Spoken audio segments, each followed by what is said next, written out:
I wanted to talk today about the relationship of a student to a guru, to a teacher.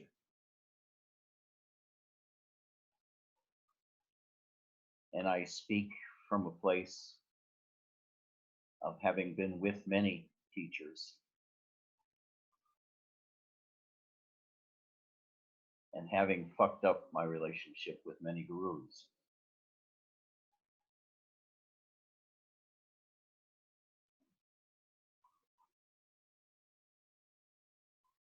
My first teacher was Philip Kaplow in Rochester, New York, Zen master.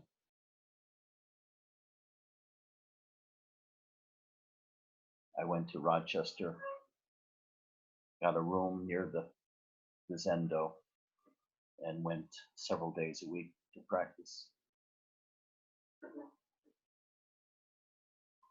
I thoroughly enjoyed satsang there, the practice there.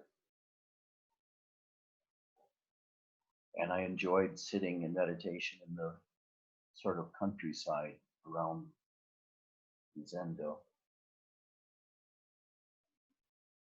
And I was beginning to go into a lot of Kundalini experiences at the time. And the sessions were pretty wild. They did a lot of hitting with the Kiyosaku. People were breathing very hard to build up Kundalini or prana. It was rather chaotic. But I got kicked out by Kaplow, who said I was too arrogant. And about that period of time, what are you smiling for, Vesselina? Good thing you're not smiling, Spencer. I went to Mount Baldy Zen Center because there was an ad in the Rochester Zen Center store that there was an opening for the winter training session, Seichu, just about a few weeks away. So I left immediately to go to Mount Baldy and was there for 3 months. And here, Mount Baldy, under Sasaki back then, was a lot like being in a Japanese concentration camp. It was very cold. Sometimes it was 6 below zero. And the heat was only on twice a day, 15 minutes after we awakened in the morning and for 15 minutes before we went to bed. The rest of the time, it was at the ambient temperature outside. The Zendo was the same way. It was heated the first 15 minutes we were in there. Not at all at night, I don't think. We just learned to dress solidly with many layers. But we noticed that after sitting for a while, the power of meditation, Joriki, made us immune to the cold. We could have had just a t-shirt on and it wouldn't have made any difference.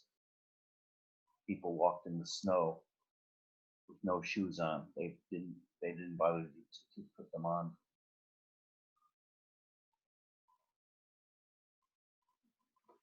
And I thought of both Sasaki Roshi and Kaplow as gods. They had something, I thought, that I wanted, whatever it was. Enlightenment, Ensho, Satori. I had no idea what that was. And then I moved to Los Angeles because there was more Zen masters in Los Angeles at that time than there was in Kyoto. There must have been at least 6. And I studied with all of them in the Los Angeles area, which was a time of great activity for me, going from teacher to teacher and learning absolutely nothing in the process. You never go from teacher to teacher. you'll get so utterly confused because they all teach Zen, but they all express it so differently from their individual viewpoints.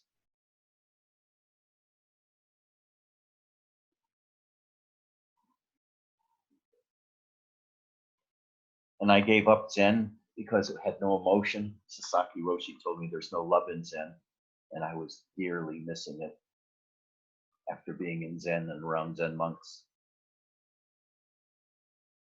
So I went to Shankarananda's ashram, which was nearby, to be with the Muktananda people. And they were into emotion. They were into sweet satsangs. They were into not hitting each other with paddles. And they all worshiped Muktananda. And I was wondering, why the fuck are they worshiping Muktananda? He's got nothing. Muktananda came to town in 1980. I was on his security staff. I also fooled around with the sound system much of the time. And from my point of view, he had nothing. He just made a lot of jokes that didn't make sense. And people laughed uproariously over very dumb jokes. I didn't feel his Shakti.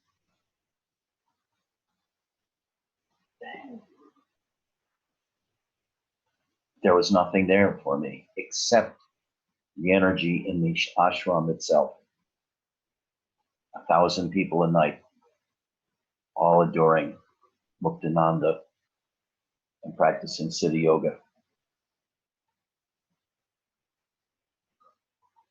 And listening to the chanting, which was the most exquisite thing because it was always live chanting.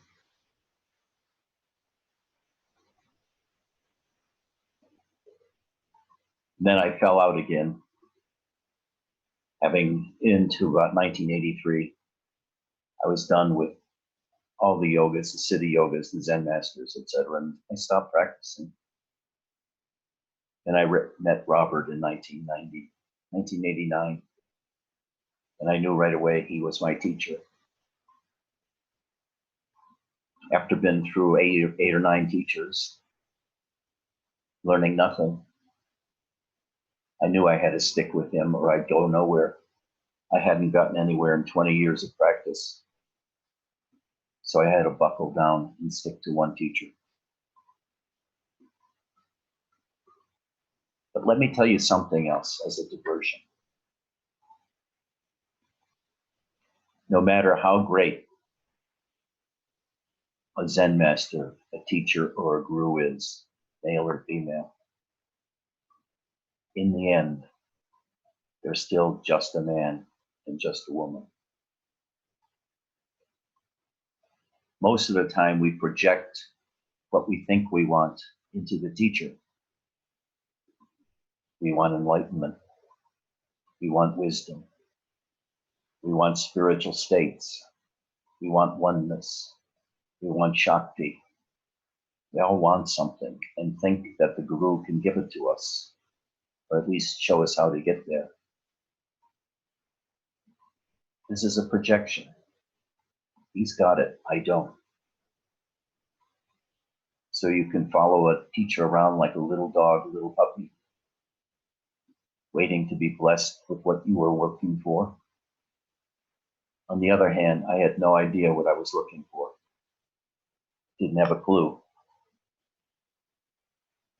Muktananda said, honor the self, love the self, cherish the self. And I had no idea what self was. Ramana and Robert talked about the I am thought. Others talked about following the feeling I am. I followed the I am thought for a long time, and all I found was it appeared and disappeared in emptiness, the void. I lost any feeling of self by being in the void. The void, emptiness, also takes the meaning away from all words.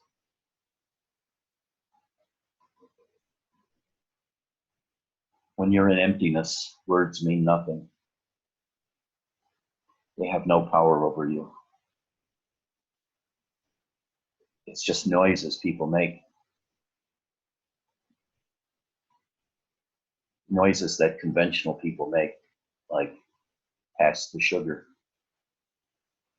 register for voting at your census bureau, register vote for voting when you get your driver's license,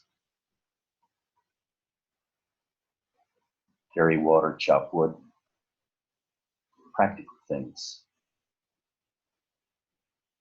But I didn't care about practical things. I wanted to know who and what I was, and no matter how much I looked, I couldn't find anything.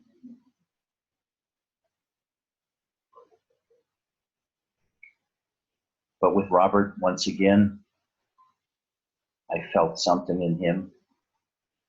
I felt he was God, like I had felt all the times before with the various gurus, only to be disappointed.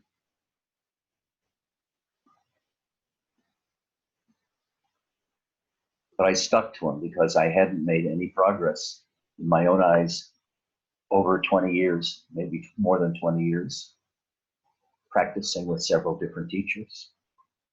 I wasn't digging a deep hole. I was digging lots of little holes. And one thing to know,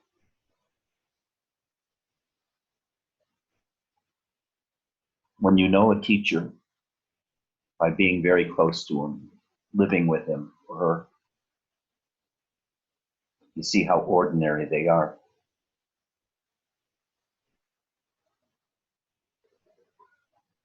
And they don't measure up to your understanding of how a guru is supposed to be, what he's supposed to be as a person, what powers he's supposed to have.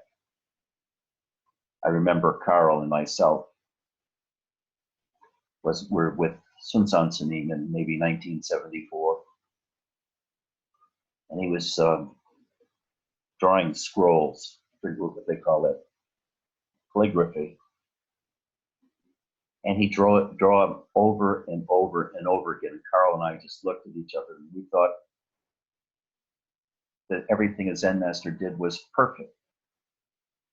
He wouldn't have to make many copies until he found perfection. Sansanin could yell so loud it would scare the neighbors next door as he was yelling at his monks or at his contributors, his donors, or at students in the house. He had a fiery temper. And he was very, very dynamic. The only power he seemed to have was when you were in front of him, you felt that there was no one else in the world for him except you. You got his total attention. You felt totally heard. I never understood what Sun Sanim was about when I was with him, what his koans meant.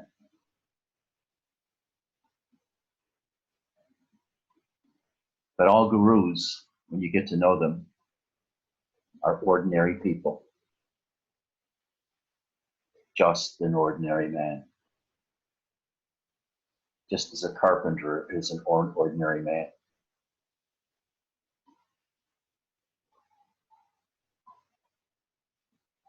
Just as a medical doctor is an ordinary man. He just thinks he's a medical doctor.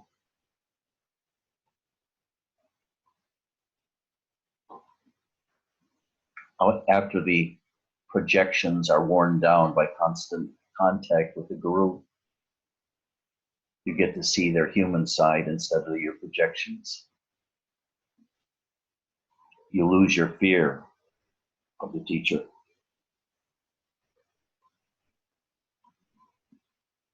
Start challenging him. Start treating him like you would your mother or father or her. Living in transference relationships, acting out transference things. That's why a lot of teachers don't let students close to them. They're just there for satsang, either online or in a satsang in a place like a home. There's very little contact before or after satsang. They know that that would break the projections that you have. So they remain a little aloof. On the other hand, there are teachers like Chaitanananda and Shankarananda who throw themselves among the students and have the same sort of worship granted to them initially by new students. And later on, these projections deteriorate and disappear. And that same student who worshiped them 2 years ago now hates their guts because they see how faulty the teacher is according to their standards. So many new people on the spiritual path take as their model Ramana. They think he's perfection itself. Quietly sitting, absorbing all of his students' bad karma, eating it up and spitting it out.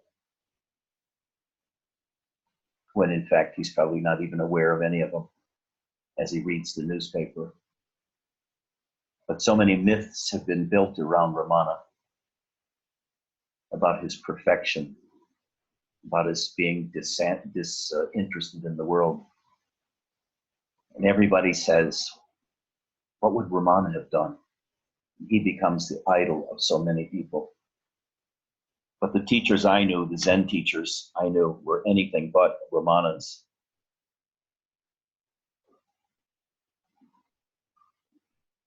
Maizumi, who I liked the most, was a womanizer. He had 3 wives and many, many student lovers. And he got caught. And one time in Sanzen, he asked me, why me? Why me? Such a big to-do about sex. And he says, Sasaki's 10 times worse than I am, but nobody touches him. Of course, Sasaki was about 80 years old at the time, and Maizumi was about 50.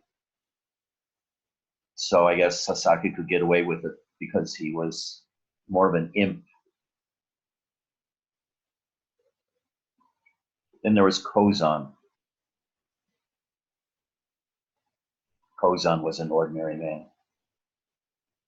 He said there aren't 1,700 koans like the books say. There are more like 25,000. He said, I learned all of them. And if I can learn them, anybody can learn them.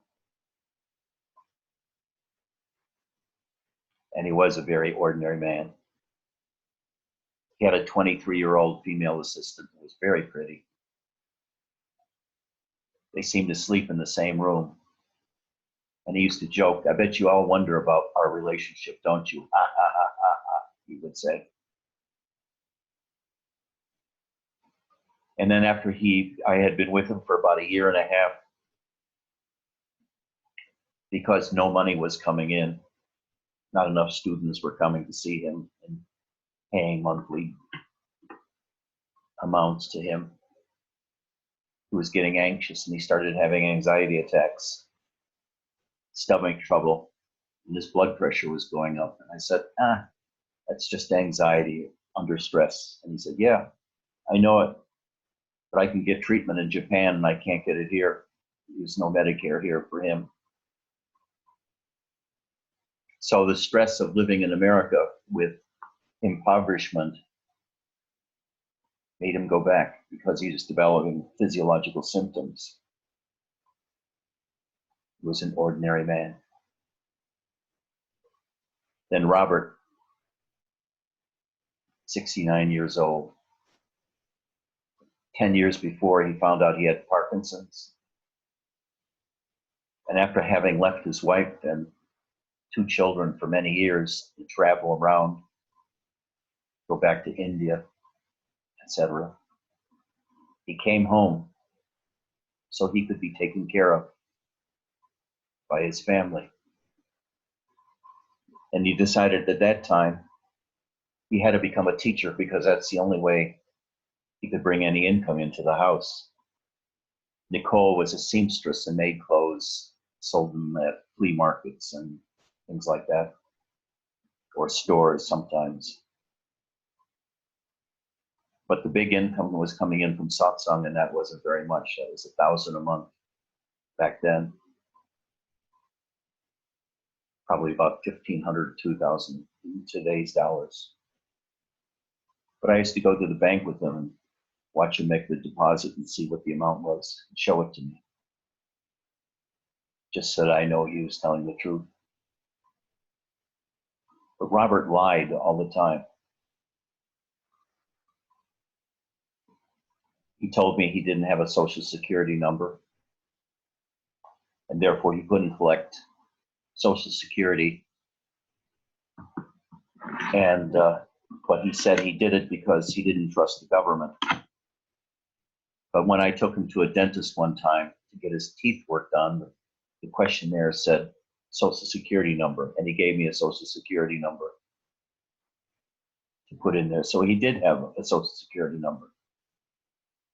Not only that, he chased half of the women that came to satsang. And he got criticized for it behind the scenes by a lot of people, including Mary, his right-hand woman. Mary said to him, "Robert, I'm going to leave you unless you stop chasing women." He says, "Yes, Mary, I'll stop." And he never did.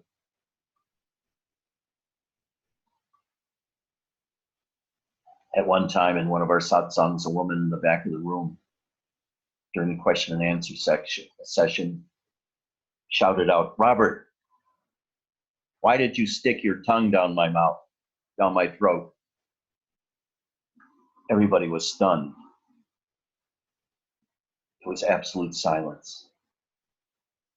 5, 6, 10 seconds passed.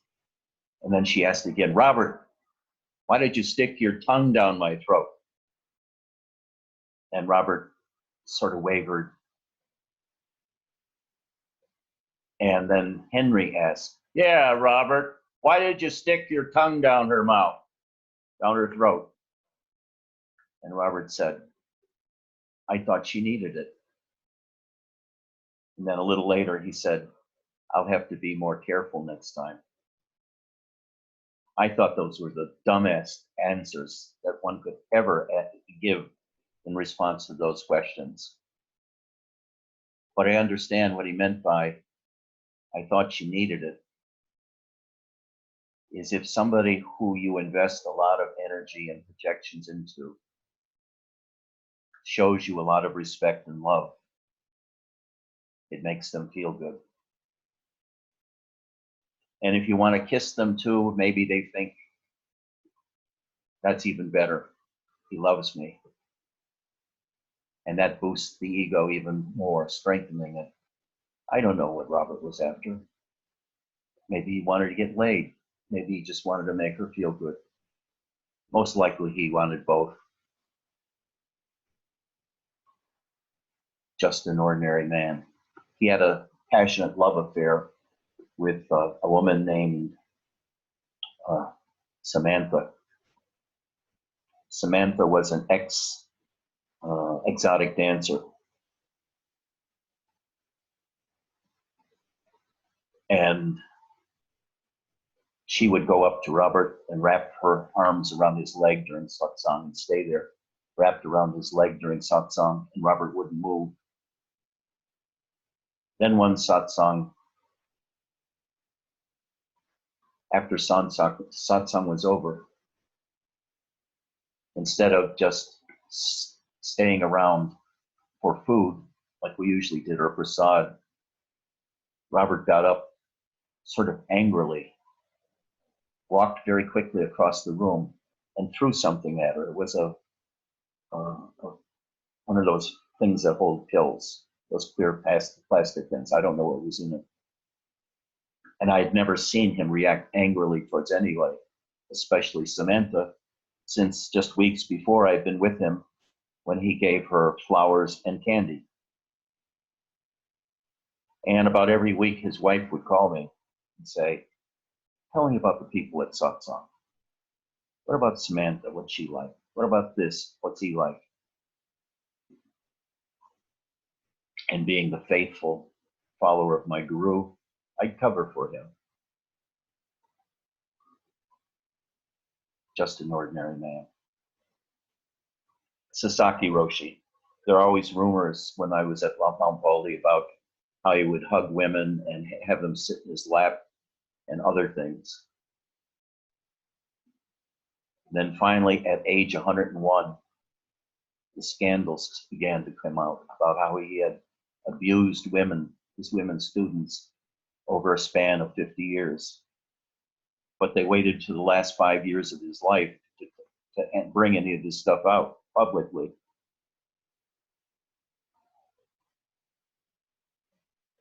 Just an ordinary man, people would say.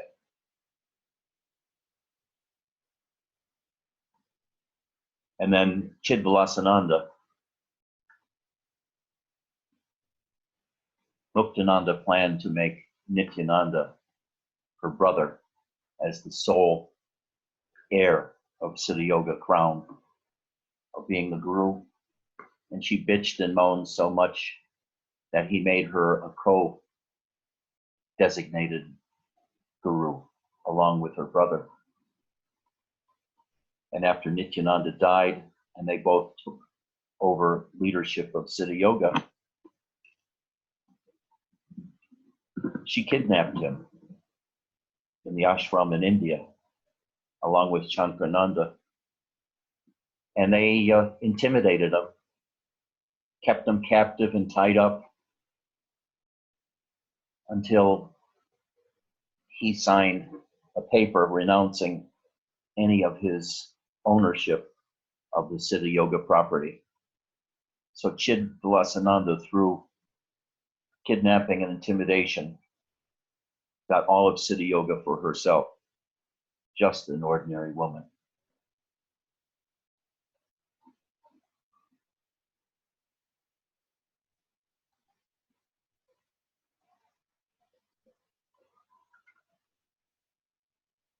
They were all ordinary, in a sense,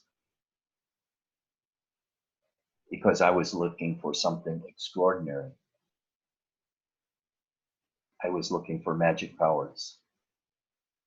I was looking for self-realization as some great mystical understanding of the spiritual nature of man or of myself, coming in a blinding vision. But that wouldn't happen until 15 years later with Janet, a woman who I loved, who was not a guru. She was an ordinary woman too, but none of these people were ordinary.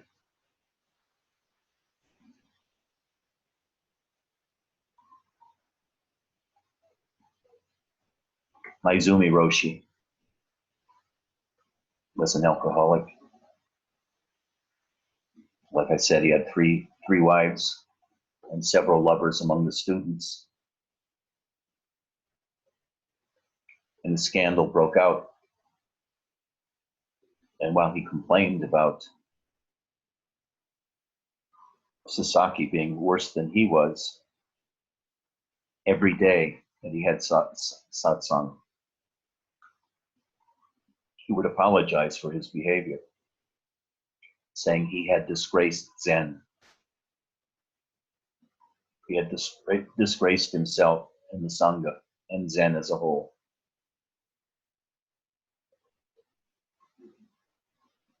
And he had a student, a psychiatrist. And this psychiatrist would tell him, and Maizumi told me, he said, what do you expect when these beautiful women, young, beautiful women, were throwing themselves at Maizumi? Maizumi was very good looking. He had a great air about himself, sense of self-confidence, but he was very good looking. And this is generally the case with gurus.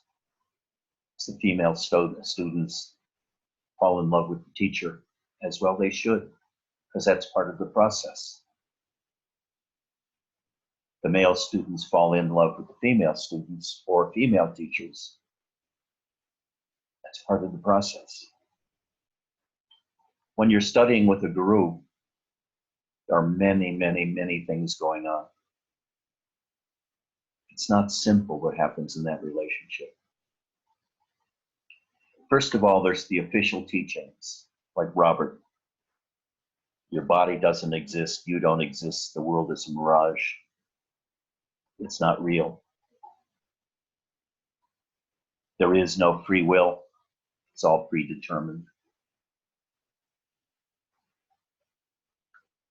Those are the official teachings, and this is what the people who read Robert's books now thinks that Robert is all about. The teachings of Advaita, according to Robert. But there's something different going on. I ask you to try to understand the intent of Robert's teachings rather than the form of Robert's teachings, the content of Robert's teachings. When he talks about there's no predetermination, or there is, everything is predetermined, what he's telling those people that are thinking all the time about planning in the future to relax because you can't do anything about it. And this helps them to get the attitude of just accepting life as it comes, rather than planning for every contingency. To get them to relax. The same thing about you don't exist. Ignore the world and its problems. You can't do anything about them. Ignore your problems and just go inside. People that listen to that for a while begin to relax because their life does not seem to be so problem-filled. He's saying it's not real, so let's not take it so seriously. Let's not get all bent out of shape by problems. And what it is an attempt to heal those who are suffering from overthinking, from being overly important or trying to control too much. Just ignore the world and get inside oneself. The intent is different from the teachings. The teachings are the world doesn't exist, you don't exist. The intent is to get you to relax and accept yourself and life as it happens to you. You get the difference? He could talk to you about heaven too. Don't worry about what's happening in this life. Just be a good person, follow the rules, and you go to heaven. Don't kill people. Don't covet your neighbor's wife or property. Thou shalt not steal, and all those things. And people live by those rules too, and accept that their reward is not in this life, but in heaven. So they relax and become a slave to society, to the king, to the government, or to whatever lord rules over the manor that they're part of. Buddhism is also that way. It's a crutch. They say to blow yourself out, blow out all of your desires, blow out the sense of self, and just rest in silence and feel the bliss of resting in silence. That the world doesn't exist, your soul doesn't exist. It's the same thing. It's a philosophy of nothingness to get you to calm down and just live life as it comes, moment by moment, in the moment, rather than planning ahead, thinking ahead, or dwelling on the past. It's an artificial suppression, you might say, of being alive in the fear of death. But something else besides the teachings and the intent of the teachings is there when you're in relationship with a guru, because being in relationship with a guru, you're projecting into the guru. You're projecting that which you wish you had or think you want. He's got understanding. He's got wisdom. He's got samadhi power. He's got enlightenment.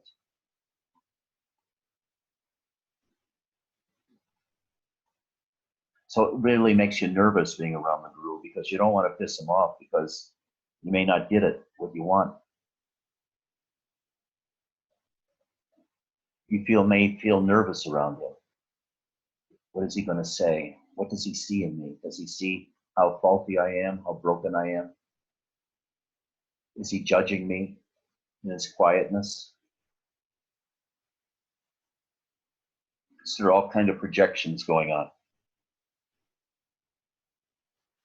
And after you've been with him for 5 or 10 years, all of those projections are gradually withdrawn. And after 10 years, you feel yourself an equal. Because after 10 years, you've had so many experiences that you begin to trust yourself with the same kind of trust that the guru has, which is absolute. Because he's been doing that stuff for 50 years. And the student just hangs around, watches and feels what's going on, gradually loses those projections and sees, Ed is an ordinary man. There's nothing to be afraid of, nothing to be gained.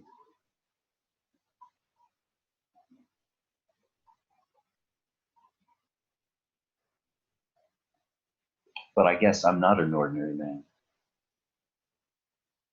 Ordinary men are possessed by thoughts about their cars, their automobiles, the Cavaliers, the Lakers, football, basketball, money, bank accounts, acquiring houses, cars. I don't give a shit about any of that stuff.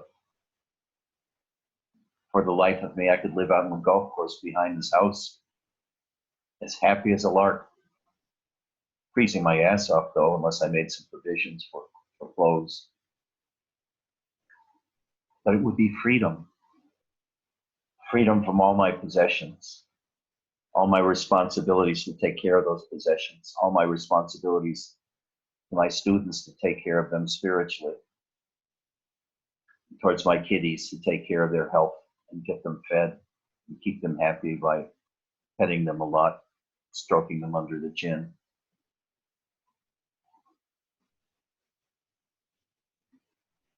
I could be just as happy being alone, living on the golf course, except they wouldn't let me live there. They'd run me off.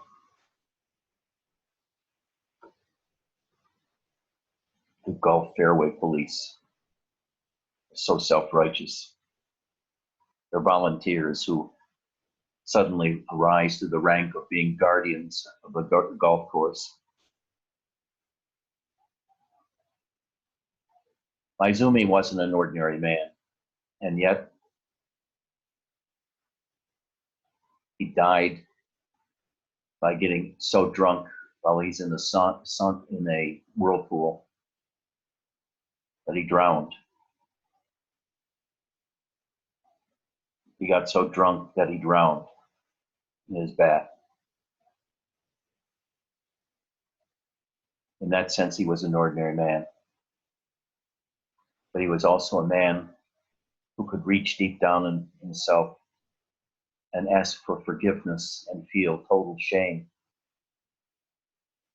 for what he was being criticized for. Who had incredible knowledge of the Buddhist scriptures and had had hundreds of students that became monks.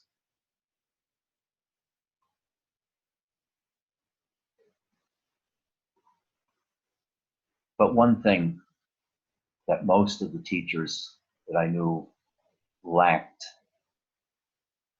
was an openness in the Western sense. They tended all to be secretive. One of the most secretive of all was Robert, who hardly ever talked about his past, what he did after the days he left India and was studying with gurus there. Not a word, or very little. who couldn't put together his past. And he was always silent about almost everything you were interested in. And he'd always be talking behind your back about you to other people. You know, Ed thinks he's smart, but he doesn't know shit. So don't take anything from him. Stand up to him. And he'd do that with everybody. Plot behind your back to take you down in satsang, so that you never felt that very elevated or singled out as being important. He was an ordinary man in that sense. Muktananda died as a result of withdrawing too quickly from Valium. He had been on Valium for a long period of time. He tried withdrawing too quickly, and his blood pressure lowered, and he died from heart problems secondary to that. He was an ordinary man. Osho died of drug overdoses, alcohol, nitrous oxide, and maybe being poisoned by his number one in command. In that sense, he was an ordinary man. But you see, there's something extraordinary in the teachers too.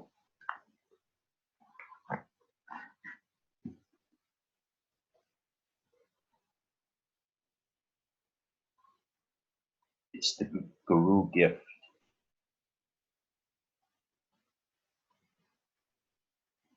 Some people are singled out to be a guru, while others are not. It's something that follows them, and at a certain point, I forget what it's called. The guru begins with a T. I forget what the word is. They get chosen to be gurus. They get powers. People respond to them differently than before they acquired this power. It allows them to be a teacher, to have the confidence to be a teacher, and to be really open about what their experience is, and to have people understand by the sheer speaking of their experience, from their experience, about their experience, as well as the energy field around them.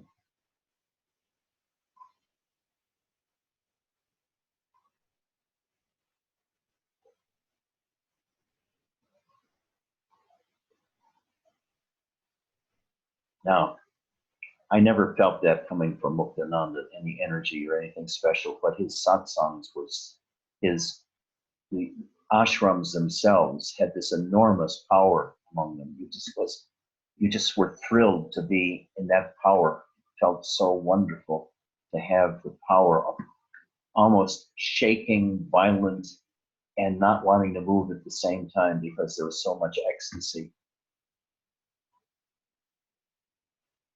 1,000 people doing the same chanting, or doing the same dancing, or being around Baba listening to his stupid jokes, but still you felt the power there. And as Ramdas said, or whoever it was, Muktananda was all about power. Siddha Yoga was all about power, while others are all about love.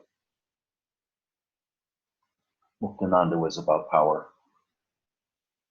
Robert was about emptiness. He was the personification of emptiness. If you stay around him for a while, you're going to experience emptiness. And that's how you should be with a teacher. You hang around to feel what they have to give, to absorb what they have to give. So there's the teachings, the intent of the teachings. There's the transference effect, along with projections, withdrawal of the projections, and working out transference issues with the guru who becomes your mother or father or sibling. Then finding out they're ordinary men, And yet the extraordinary thing within them is some of them know who they are. And you can tell it by the way they act, the way they speak, the way they live, that they're not wrapped in seeking anything. They know who they are. They know what they want when they want it. And some students can see this, and this is what they want, to have that kind of steadiness, that kind of focus of attention.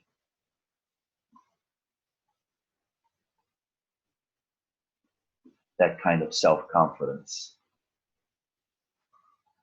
Maizumi didn't have a lot of that. He wavered a lot. But others like Kozan and Sasaki and Sun San Sanin were filled with self-confidence and lacked self-doubt of any sort. So if that's what you're looking for, you go to that kind of guru. Get it from them. Others are very humble and very loving or compassionate. And if that's what you need, you go to them. And you gather it over a period of time by being in the presence of that loving, caring presence.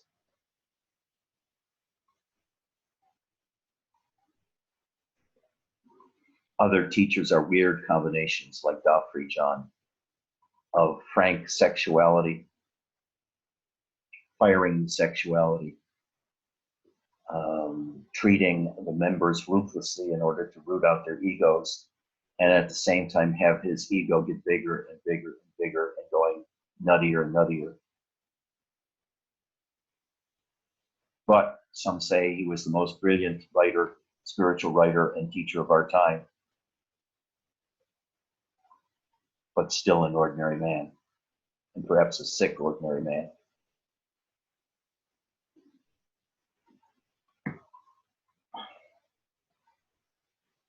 Maria, what are you thinking with all the laughing at what I'm saying? My grandmother asking what I have in class, and she say a lot of, I don't know. And I start to laugh because, well, I don't have any opinion about it. Sorry. That's all right. Mark, you're on.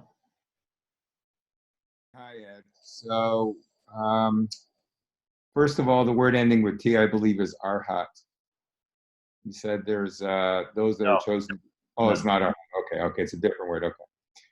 First, I want to say that I find myself now oscillating between my egoic conditioned behaviors and transcending into the bliss of the self, of the abiding in myself and the I am, which I feel, and I've said it so many different ways, you must get tired of hearing about it, but at the moment it feels kind of like a unified field around my body interpenetrating. There's a blissfulness there. As I concentrate on it or abide in it, the bliss increases and kind of telescopes into microscopic. Anyway, it seems to be a very good, it seems to be developing well, my abidance, right, that you've been instructing me. It seems to be becoming more and more natural and more frequent and more of a constant in me, although I do alternate between my regular body mind stuff and this, because if I don't, I get bored, I get lifeless, there's some passion in that egoic behavior, but I'm still grounded in this bliss, in this nothingness, in this calm, active, calm blissfulness of abiding in my in Turiya, in Shakti, in my subtle, it feels like I'm abiding in that part of me that when I go to sleep becomes turned on, but now it's superimposed on my waking state. So that sounds like it's going okay. Okay, good. The other point I wanted to make, thank you for that confirmation. I kind of thought that, but I just like your confirmation. I thought it was ironic that you spent 20 plus odd years getting nowhere spiritually until you met Robert. And the main pull of Robert wasn't so much his teachings, it was his presence. It was he was like a doorway into emptiness, into that place that you were found lacking, that helped you transcend the mundane. But after 20 years of finding nothing with these other teachers, you found Robert, whose teaching was about the fullness of nothing. Yeah, yeah. But in a different meaning of nothing, but still, like, you know, not of this world, transcending the world, contentless, the blank screen against which all content is cast upon, abiding in that, right? So do I have that clear, straight? Yeah. I just found it somewhat ironic. The nothing and the first nothing and the second nothing. Did you get anything else out of the talk today?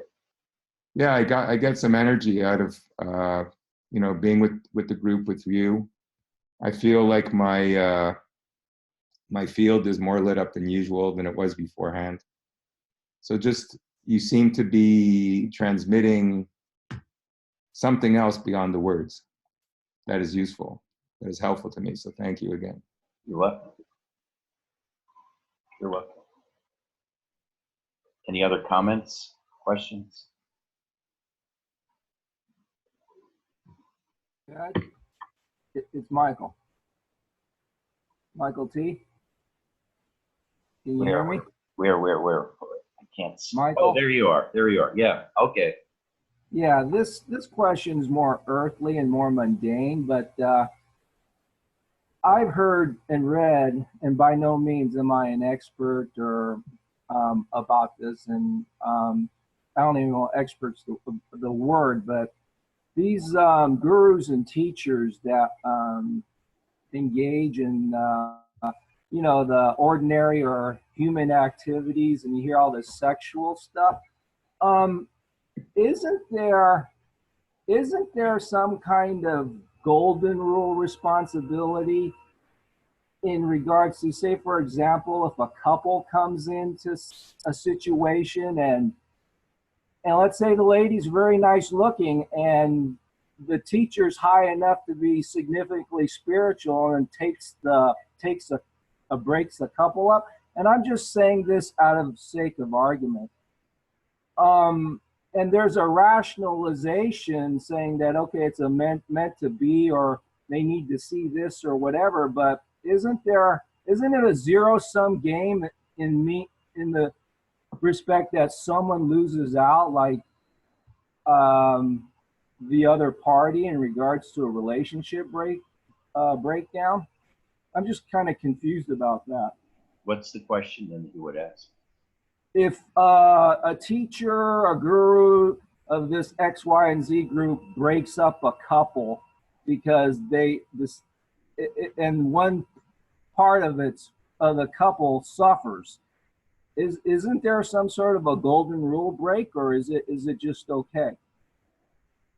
Well, first, let me give you some background. For a long time, I was a practicing psychotherapist. I was working under other people's licenses, so, but I had a doctorate and I was getting my hours towards licensing. And I think I worked with 6 couples during that maybe 3-year gap of time. And every one of them broke up. And what they saw through my careful and gentle teaching was they really didn't want to be with that other person. They were so different from that other person and had such different needs and wants that the other person did, that they sacrificed the relationship to get those needs met somewhere else. So when you're an outsider and you look at a sangha where the teacher is involved with the students, either male or female, you can never be sure of what's going on. There can be things going on like psychotherapy, of doing a developmental process, and having a person leave to get away from the guru so that they have some personal freedom, or to get away from their wife so they could have some personal freedom. Because a lot of things are happening in a sangha, in a situation like that, because there's so many different relationships going on that you can't think in terms of just two people being a couple and being broken up, because there are many different relationships going on there, and it's not just always the teacher that's doing the breaking. Also, there are teachers who are really not very good teachers. I mean, they're not charlatans, but they don't have a real sense of compassion. So they're just doing it for themselves. They may have powers of some sort, but when you get down to it, you really can't tell what's going on as an outsider asking a question like you asked, because it's far more complicated. The emotions arising are intense in the guru-teacher relationships, or the couple and the teacher relationships, or the couple and everybody else in the sangha relationships at the same time. So you can't automatically assume that the guru was at fault for breaking up the relationship that shouldn't have been broken up, and maybe it should have been broken up. You can't know. Maizumi was accused of sexual abuse, but it was all consensual. I don't know how many couples he broke up. He broke up with 3 of his marriages. So it's really complicated. I can't give an answer to the question the way you phrased it, except that you just have to experience the intensity of the situation around a teacher and see what goes on there. What's really going on? What's happening on the surface? What's happening emotionally with them? Are you talking to them? Do you know what emotions they're feeling? Instead of just saying, hypothetically, a teacher breaks up a couple. Shouldn't there be a golden rule about, but I don't know what's going on, and neither do you until you know. Even the close friends don't know the dynamics of the relationship, because not everything is being communicated. So I can't answer your question like that, except beware of trying to come to a quick solution or quick judgment about it. Right, but Ed, as a follow-up to that, there's a danger for a couple to go find a wrong teacher, or let's say, and then the damage is done, and let's just say, for the sake of argument, it wasn't a person that was totally cultivated. We just see that as hard luck, you know what I'm saying? I guess that's one of those dangers in the paths of life that people take when they undergo any kind of path. Well, true. And with psychotherapy, look at the people that came to me. They all broke up. I was really good at it.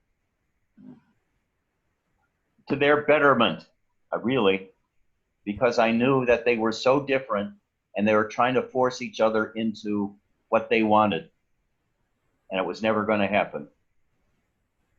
All right, but in any group someone goes to, they yield to the teacher, and like you said, you don't know what's going on, but ultimately it's power. Just like what we all saw in the Senate, you know, maybe something happened, but the power it's the person that imposes the power or the strength that ends up where everything yields to. It's the strength. Not necessarily, because there are other things going on. A student can have remarkable power over a teacher in the sense of being a power in the community, or having some emotional hold over the teacher, because the teacher treats that person like a daughter or like a wife or like a lover. That person has a lot of power over the teacher. It's not just one way, because you're only thinking of it in one direction. With Janet, I was the teacher, but she had an enormous power over me because I was desperately in love with her. But anything that happened, I was blamed because I had all the power, but I didn't. Right. It's a good example is I do a lot of martial arts, and 99% of the time, the students ain't going to be whooping up on the teachers. I mean, it's usually the teacher that commands the energies overall. And if one utilizes his chi or technique, it's almost impossible that even the top student could even match the level of a high level teacher. Okay, And let's not make your artificial case too set up to prove your point. okay. What if one of the teacher was a beautiful female Mm-hmm. and the student was a good-looking man, Right. and the teacher had a crush on the man, Right. and there was all kinds of murkiness going on in their relationship vis-a-vis everybody else in the Sangha. A lot of people may have noticed it, but he treats her differently, she treats him differently. And how can you talk about the power of the Guru and the Chi when it's a question of two different sexes? That's an I'll give that. I agree with you, and I'll give that to you. But let's make the premise that there wasn't anything murky going, and I had enough power as the teacher to break these two up because I like that person's look. Now, we're set. There are two different scenarios. One where you're saying it's murky, and the other it isn't. But I'm manipulative enough to make a change there unethically. I don't see it as simply as you do. But is it possible? Is it possible? What is possible? Can a person break somebody up by having more power than the other in a situation where it's not murky? Of course it can. But I'm saying when it happens in a spiritual community or in a psychological community, you have to take a look at more than the relationship, power relationship between the teacher and the student. Because when there's psychological things going on and spiritual things going on, especially Shakti flowing between two different people, they're really not responsible. The Shakti's responsible. The energy that brought them together. Well, thank you, because it's sort of something that I was wondering, because I hear a lot about what goes on in that regards, and I'm trying to understand it. That's all. It's very complicated, especially when Shakti's involved. Look, for example, how Angela was driven off by another teacher because he scared her, saying that if you stay with Ed, you're going to die. You're going to lose your soul. And she believed him for some reason.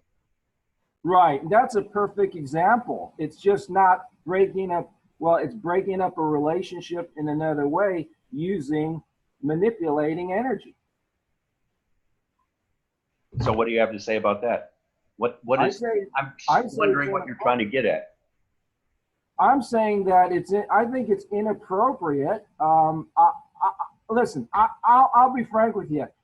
I think you're cool. I think you've got the stuff. I think you're very nice gentleman and have the goods. And I think it's inappropriate that I didn't see the other person, but let's just say for the sake of argument, they didn't, and they ended up abusing their energy in terms of pulling somebody away. I think there's a karmic consequence that will happen to that other individual that used that power inappropriately. Well, then again, you're assuming that karma exists. But during this lecture, you just spoke about 20 minutes into the satsang, you mentioned about people having the ability to pull karma out of people. Is that true that people can do that? Karma is a word, it's a concept. If you believe in the concept, there is karma. Right. Because you'll see it in everything. If you don't believe in karma, you won't see it because you don't believe it. You'll have some other reasons for the way things are. So pulling karma out means just not believing in karma. Do we have karma? What? Do we have karma? Do we have negative karma? As long as you believe you do, yes. So if you don't All in your believe mind. It's all in your mind. It's Okay. all in your mind. The mind makes everything. Okay, thank you for that, because I always thought that if you did damage, there was a cause and effect of physics of the universe that does a boomerang effect on somebody. That's the typical thinking. But you shouldn't think that way. You should have no understanding whatsoever. Just look and listen, and don't judge in terms of karma or whatever else is going on. That's a bad relationship. He's doing power, etc. Just look and see what's going on, and not judge it, not talk about it, not try to figure out what's happening. Then it's really hard to understand, Ed. Then how come is it that when somebody does something really, let's say, inappropriate, and they talk about instant karma, and something happens the next day that equally happens to the other person? That's why I'm confused. Is it because they believe in that happens? Some of these people are like, Look, you're talking very generally. You have to get very specific in order to get an answer. You're talking. Okay, let's say I kicked somebody's butt inappropriately because they did something in their yard that I didn't like, and the very next day somebody does it to me, and you have millions of instances of this instant reciprocal physics that happens in life. Is that karma? No, you can't prove it. Karma is a concept. There's no way to prove it. You can say I could say that that's just ad hoc evidence that possibly supports that hypothesis. But you'd have to do really test after test after test to prove it's the case. And it's never been proved. It's never been proved. Karma's never been proved. Okay.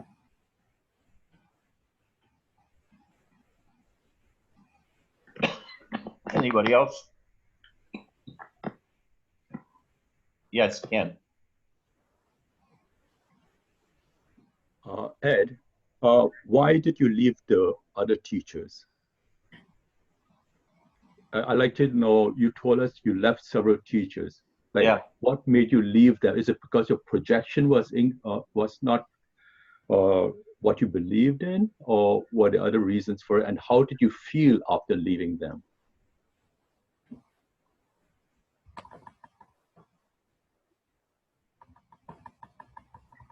It's pretty complicated because I was with 4 or 5 teachers at a time. And it's hard for me to remember why I left them. I just lost interest in what they had to say. I lost interest.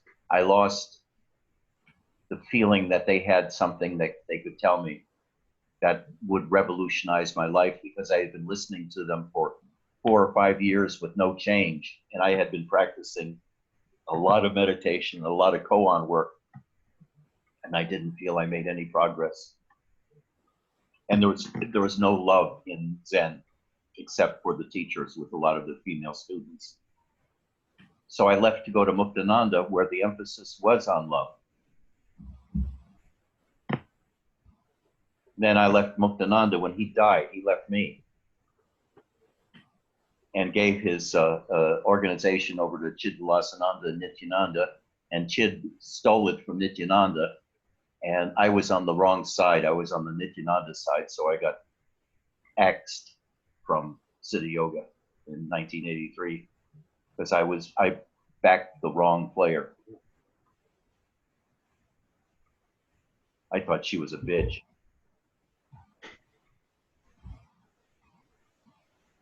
And afterwards, no regrets.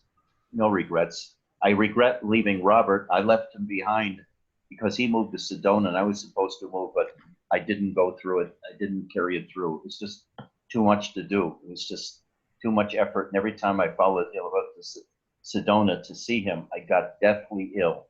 So it was like life telling me, don't follow Robert to Sedona. And he died 15 months or something like that after he moved up there. It was a very short period of time.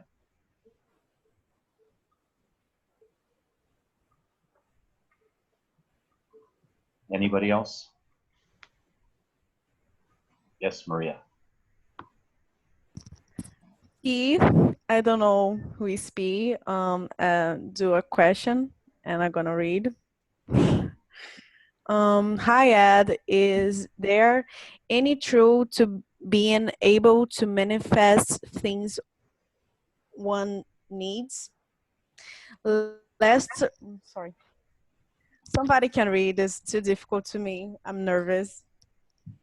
Please. No? Yeah, okay. So it's Lester Levinson spoke of this a lot. He said working is for slaves. He would also say, let go and let God. Does letting go actually do anything, or is it everything happening spontaneously? Yeah, it really does work, letting go. It's relaxing. And when the more you relax, the more you get in touch with your body, the more you get in touch with emotions, and things begin resolving on an emotional level. The more you relax, the more you can feel the energies. I practiced the release technique for a couple of months just to see what it was like. To Robert's indignancy, he didn't think it was appropriate for me to be doing that. But Lester had died just a year before. However, I did notice that the people that practiced the release technique generally were awful people, greedy, self-centered, nasty. They treated Robert in a very nasty sort of way. They broke every promise they made to support him. They just got him up there, and after they got him up there, and he was sort of caught, so to speak, they didn't support him. They came to satsang, but they weren't supporting him even as well as he was supported in Los Angeles. So I like the technique itself. Can you let go? Will you let go? If you will let go, when? It gives you a sense of relief and of relaxation every time you practice it. I think it could be very beneficial. Any other questions there that were on chat? I looked and that was the only one. No. Well, next time I'll talk about the perfection of gurus.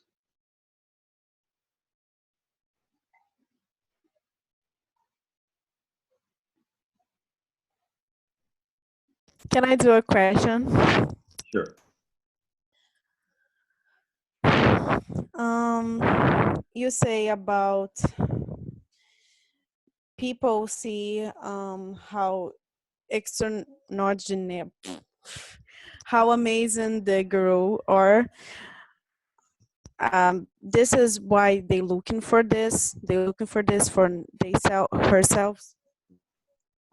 Yeah. Sometimes it's they see in that person something they want, a quality that they have, or perhaps it's a romantic relationship that they feel they have. Mm. As this psychiatrist said about Maizumi, women were throwing themselves at him because he was very good looking. He was very self-assured, but not as self-assured as he could have gotten. Very solid.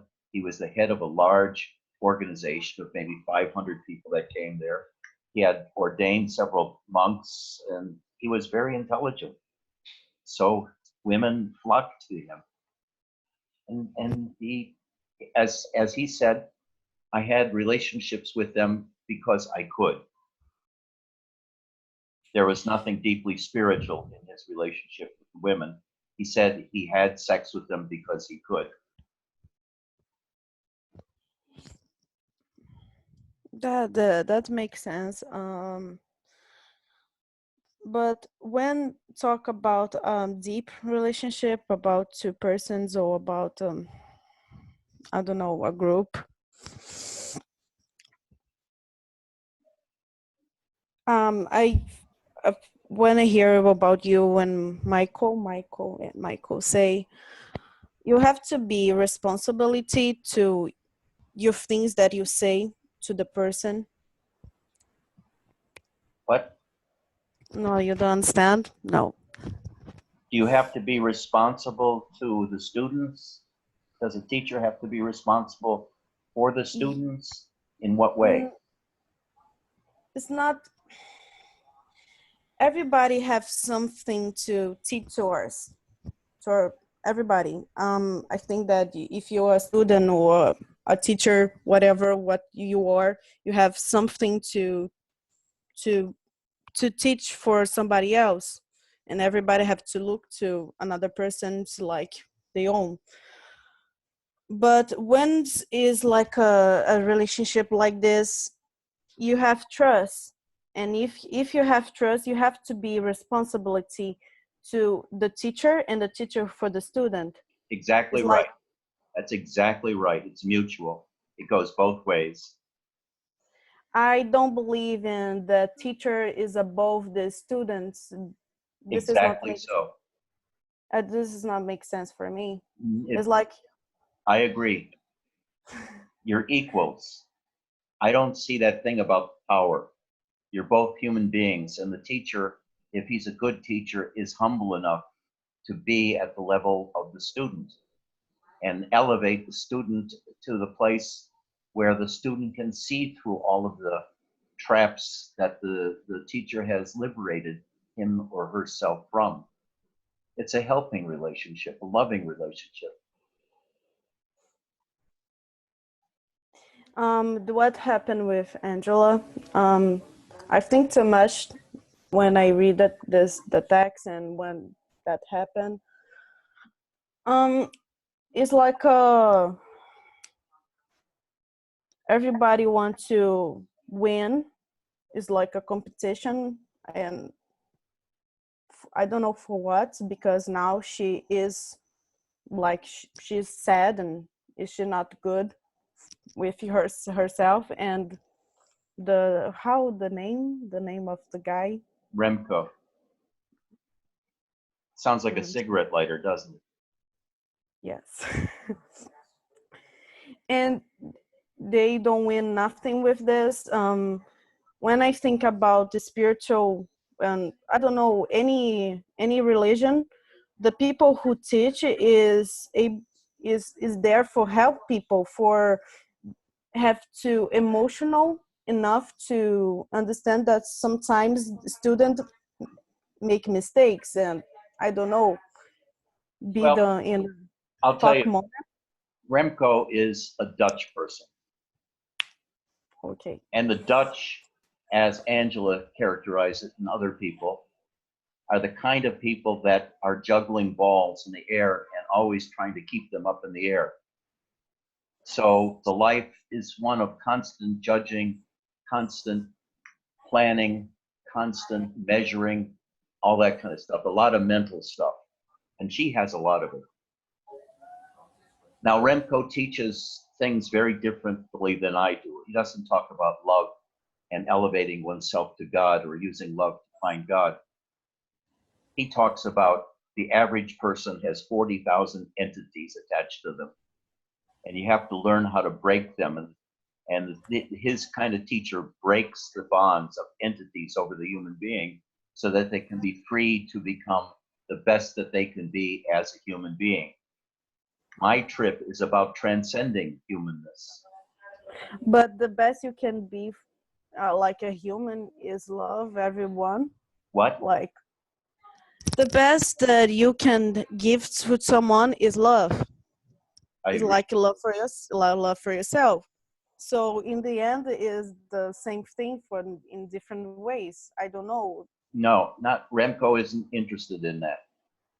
Remco is interested in controlling entities, getting rid of black entities, getting rid of turning black people, black-souled people into white-souled people. He's interested in very practical things like healing, getting rid of an entity, breaking a bond with an entity, controlling entities, etc., in order to make people's lives happier. There's not an emphasis on love at all. It's an emphasis on control. But even like this, even you control the demons and angel, you have to be love, you have to be respect, you have to be respect to another person and to yourself, because the demon is gonna be you if you not do it. So what, do you have a question in all of that? No, sorry, I do already do my question. Now I'm just discussing, sorry. Oh, that's all right. So you're making a statement that Yes. even a teacher such as Renko should take love into consideration and respect. Yes. Did you Is feel a he human. did? Do you feel he did? No, I don't think that this is what he do with Angela is correct. Even if she's angry with another person, it's not your right to keeping out whatever she is to another country. This is not correct. This is not human I agree. at all. This is not make any fucking sense. Any fucking sense. Even a child know that. I know. I too think that Renko is a prick. How's that? Or a dickhead. Yes, but I just don't understand. I really want sometimes ask to him why you do that. She don't know the place. She don't know the country.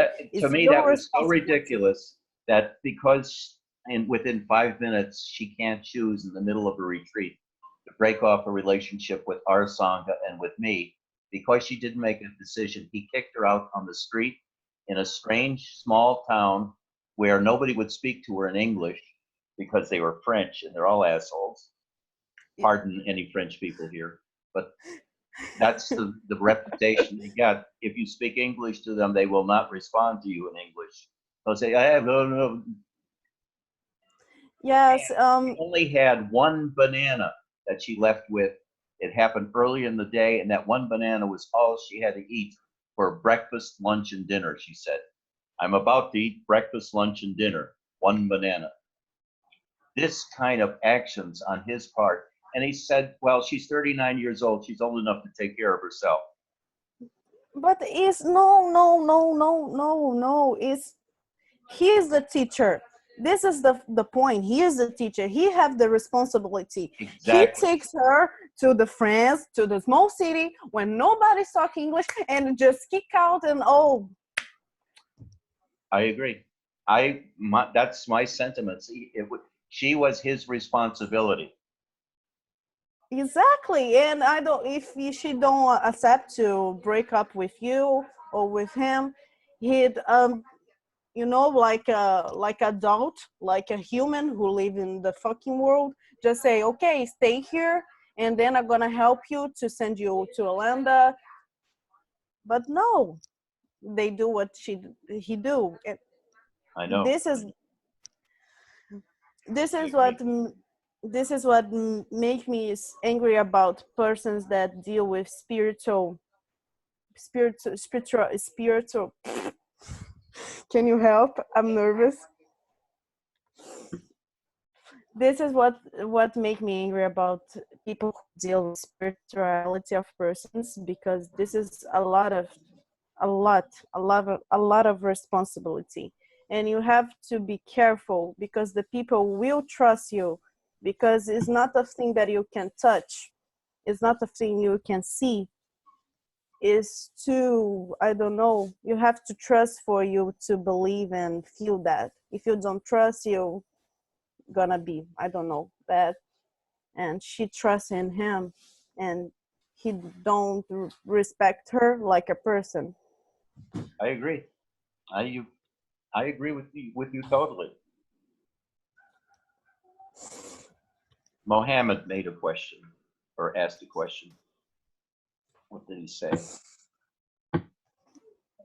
I think enlightenment is not permanent. That is why these teachers take drugs and alcohol and sex to regain the experience and escape the lifeless emptiness. I think they are people wanting to escape boredom through entertainment That is why they are ordinary despite their extraordinary attainment. Please somebody read it to Edgy. I read it myself. Well, that's an opinion. Could be true, could be not. So what? It doesn't help your position from where you are. That's a judgment you're making about some other situation. It's better just to focus on who you are and what you are and not worry about other people. I just saw this cartoon that was so funny. This guy's in the bookstore and he's in the self-help section and he's the only person there. And he looks across the bookstore and there's a section called How to Change Others. There's 50 people there. One person in the self-help and 50 in the judging others and trying to change them into what the way you want them to be. Veselina, you're notoriously happy today. This is so unusual to see you smiling so much. What happened?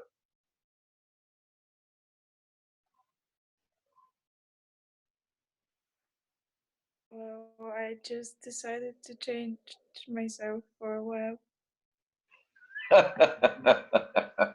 Oops, You're paying your debts, huh? You're going to be happy for a while to balance it out. yeah, to see how it is. How's your new job? I haven't found one. Uh-huh. Keep it up. Keep up the It's good work Sunday. of staying out of work. It's impossible. Yeah. Okay. I love you all. I love you all with all my heart. Even Spencer. I'll see you next Thursday at 11. And we'll talk about some other fascinating subjects, like how perfect I am compared with all of the gurus, or something like that, or how perfect Spencer is compared to all my other students. Take care. I love you all. Bye-bye.